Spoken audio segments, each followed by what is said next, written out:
Só a título de exemplo, na Bíblia, leia comigo então, diz assim Mateus 11, 20 e 22. Na Bíblia, está lá no ecrã. Então começou ele, o Senhor Jesus, a lançar em rosto, ou seja, a lançar na cara, no rosto, as cidades onde se operou o quê?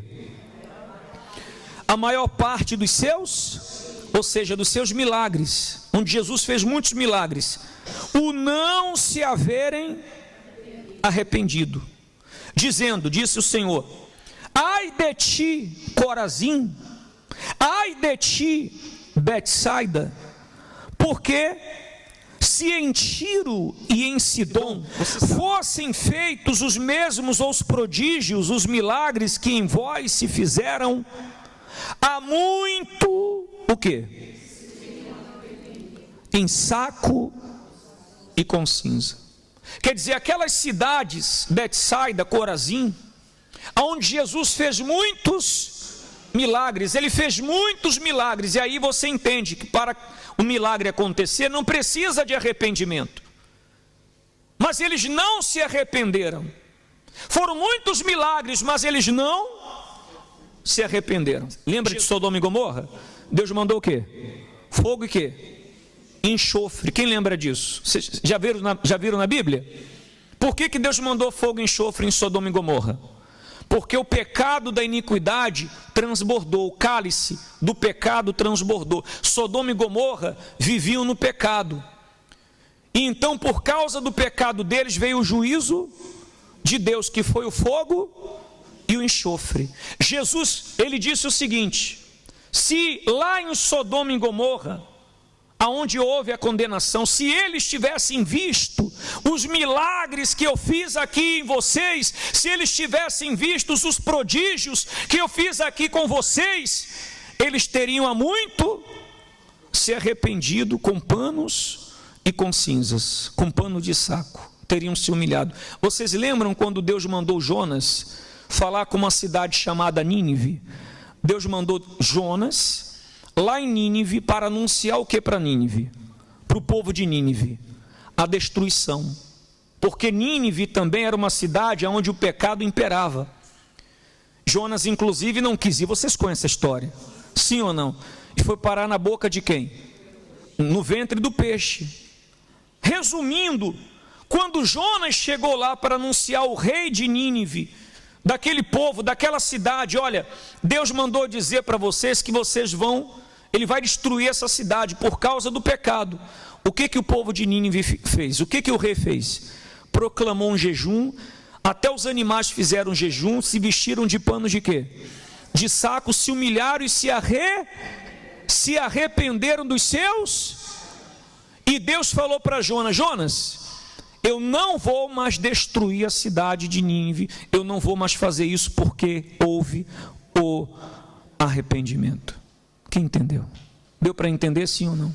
Quando há o arrependimento, quando há o verdadeiro arrependimento, a condenação que era certa, Deus volta o quê? Atrás. Por isso que ele disse, lá na palavra em Ezequiel, ele fala que a alma que pecar, essa morrerá.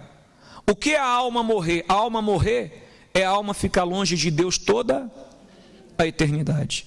E ele disse mais: se o ímpio que está na iniquidade se converter, Deus falou, se o ímpio se converter, se o pecador se converter, se o pecador abandonar o pecado, se arrepender, eu direi para esse pecador que ele não vai morrer, mas ele vai o quê? Viver, e ele será salvo. E ele disse também: se o justo que só fez o que é certo a vida toda, se ele no final pecar e quiser se apoiar na justiça dele, eu direi para esse justo que ele também vai morrer, porque ele não se arrependeu. Então não adianta a pessoa fazer tudo direito a vida toda e no final fazer tudo o quê? Errado. Você tem que fazer tudo até quando? Tudo certo até quando? Até o fim. Deu para entender, sim ou não? Não adianta a pessoa fazer tudo direitinho, tudo bonitinho. Eu tenho 30 anos de igreja, eu tenho não sei quantos anos de igreja, tudo bonitinho. No final, ela dá as costas para Deus. ela vai padecer, ela vai perder a salvação dela. Por quê? Porque não houve o arrependimento. E no dia do juízo, o Senhor Jesus não será o que dela? O advogado. Está claro isso? Veja como isso é forte. E diz mais. E diz assim: quando entregamos a Ele a nossa causa, ou seja, a nossa vida, e passamos a crer nele, e tê-lo como nosso Senhor e Salvador, então Ele chegará diante do juiz, que é seu Pai, e fará o quê? Ele é o único que pode dizer: meu Pai, essa pessoa pecou diante de ti, e por causa dos seus pecados tornou-se réu de juízo, mas eu paguei com a minha própria vida, com o meu sangue, o alto preço para as culpas imputadas a ela, eu assumi e carreguei sobre mim. A condenação a qual estava destinada já não existe mais, porque ela crê em mim e recebeu. Essa é a maior garantia que qualquer um de nós pode ter de ser perdoado, justificado, de ficar livre da condenação eterna. A pergunta é: quem quer fazer uma aliança com esse advogado? Hoje, ele pode ser o seu, ainda hoje, mas você não terá todo o tempo para decidir.